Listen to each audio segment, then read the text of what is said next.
What's going to happen when you can't resist desires? When you go into the gym, there's a guy who's bigger than you, which is happening to you today, by the way. If you're really conscious and present of this, if you go to the gym today, guarantee if you're really vigilant, you will feel 20, maybe 50, maybe 100 desires, whether it's for the woman, whether it's for like, to change the song, whether it's to do this other exercise, whether it's like, the lust, or it's the anxiousness or the insecurity. The guy walks past you and, he's bigger than you. So you're thinking, okay, maybe I should bulk, or, like maybe I should cut and just be like the skinny TikTok guys. Cause they get girls, and like, maybe I should go learn some self-defense, just because he's bigger than me. And you can end up finding yourself living a life you weren't supposed to live, because the life you were supposed to live was that authentic core desire inside of you. So the journey of our life is that we are trying to fulfill this thing here, right? This core thing inside of us. How do you even know what it is when for the entirety of your life, all that's been happening is that everyone, including me, has been doing this to you? How many do you have? I'd imagine mine probably goes into the thousands. How are you supposed to fulfill your purpose right now?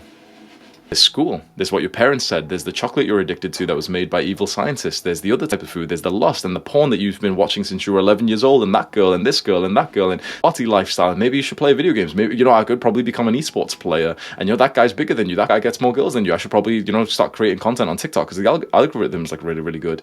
You know what? Hamza's got a bathrobe. Maybe I should wear a bathrobe. Yeah, top 1% man. The 80-20. A few years ago we used to call it the top 20, like get into the top 20% of men. And these days it's top 1%.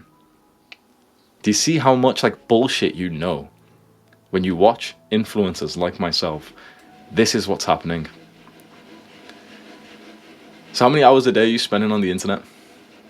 How many hours a day are more desires forming into your mind and stopping you from doing what you need to? Is the problem of inputs, your greatest enemy. Inputs is all the things. That's such a bad brain, but input is this is your brain, right?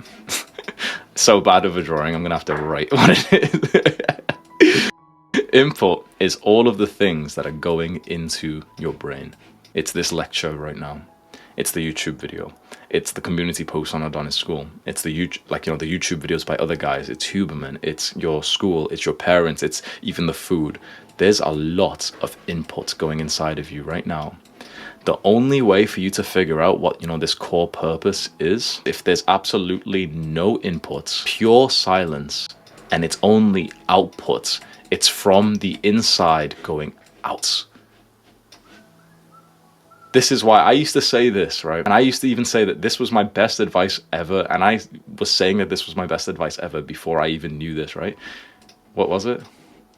My suggestion was that you spend a few hours and you just sit there on a chair in your room with all the screens turned off, and you just sit and stare at your wall.